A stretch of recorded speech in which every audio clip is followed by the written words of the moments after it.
Welcome back. आपका स्वागत है। तो चलिए शुरू करते हैं आज के अध्ययन। आज हम लोग पढ़ेंगे गोलीय दर्पण से परावर्तन। ठीक है, तो सबसे पहले समझते हैं गोलीय दर्पण क्या है। ठीक है, तो गोलीय दर्पण एक खोखला वाला का भाग होता है जिसे परावर्तन होता है तथा जिस माध्यम प्रकाश जाता है उसी माध्यम वापस लौट जाता है। ठीक है, तो गोलीय दर्पण दो प्रकार के होते हैं। एक होता है क्या, तो अवतल दर्पण। एक होता है क्या, तो उत्तल दर्पण। ठीक है ना, यहाँ पर हम लोग ध्यान रखेंगे कि अवतल दर्पण का बाहरी भाग रंगा होता है जबकि उत्तल दर्पण का भीतरी भाग रंगा होता है। अवतल दर्पण का उपयोग अगर पूछें तो पहले बताना है कि बड़ी फोकस दूरी वाला अवतल दर्पण दाढ़ी बनाने में काम आता है ना, अर्थात शॉर्ट में कहें तो दर्पण दाढ़ी बनाने में काम आता है।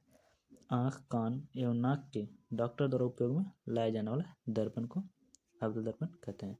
अथवा कहेंगे है ना कि आँख, नाक, कान, आँख आई है ना, नाक नोज, कान EAR है ना, तो यानी तीनों में काम आता है अवतल दर्पण। इसके बाद गाड़ी के हेडलाइट सर्च लाइट में अवतल दर्पण का उपयोग होता है। इसके बाद सोलर कुकर में भी अवतल दर्पण का उपयोग होता है। चार उपयोग याद रखना है, कोशिश करना कि याद रहे, अन्यथा 2-3 बार देखते रहना है, समझ में आ जाएगा, याद हो जाएगा।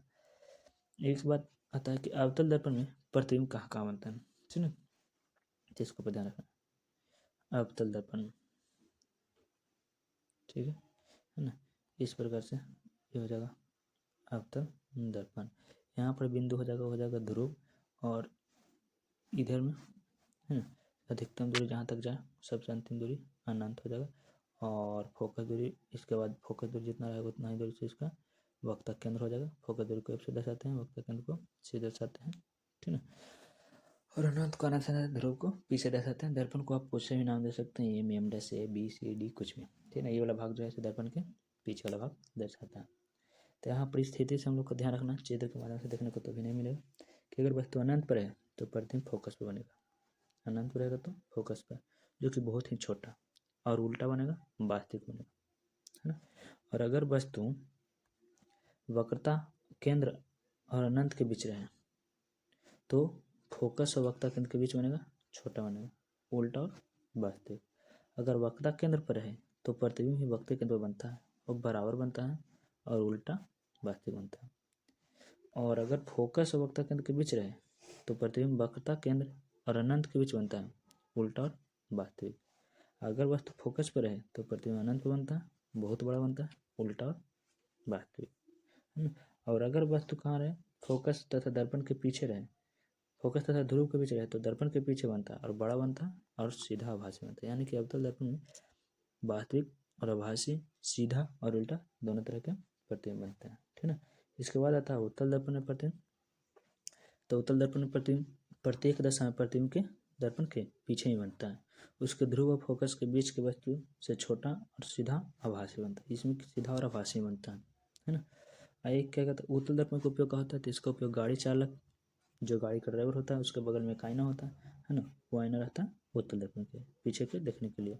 और फिर सोडियम परावर्तक के लैंप में भी इसका उपयोग किया जाता है, ठीक है ना।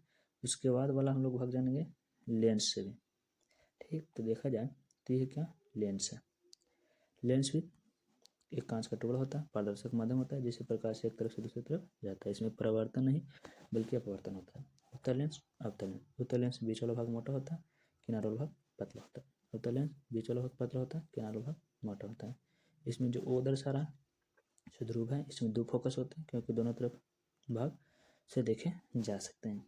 O प्रकाशिक केंद्र, F प्रथम फोकस और F2 द्वितीय फोकस, और इसी तरह से C1 और C2 इनके मुख्य अक्ष हैं, ठीक है ना। तो इसमें हम लोग प्रतिबिंब की स्थिति देखेंगे। तो उत्तल लेंस में यहाँ ज़्यादा प्रतिबिंब देखने को मिलता है। अगर वस्तु अनंत पर है तो F2 पर प्रतिबिंब बनेगा, और वास्तविक और उल्टा वस्तु से छोटा बनेगा। अगर C1 पर रहेगा तो F2 और C2 के बीच बनेगा, वास्तविक छोटा तथा उल्टा।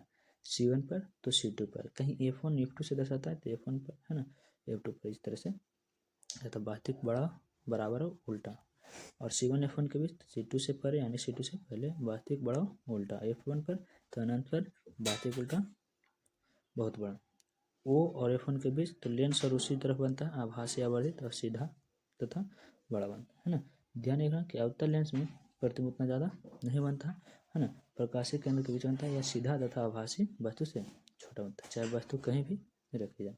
लेंस की क्षमता किसे कहते हैं, यहाँ पर से क्वेश्चन बहुत ज़्यादा अच्छा है ना। लेंस की क्षमता, लेंस को क्षमता मतलब पावर ऑफ लेंस। लेंस के फोकस दूरी के व्युत्क्रम को ही लेंस की क्षमता कहते हैं। यदि किसी लेंस की फोकस दूरी f मीटर हो तो उसकी क्षमता कितना हो जाएगा, तो P बराबर 1/f, क्योंकि व्युत्क्रम करने का मतलब होता है कि 1/टन है ना। इसका SI मात्रक डायोप्टर होता है, जिसे बढ़ा डी से दर्शाते हैं।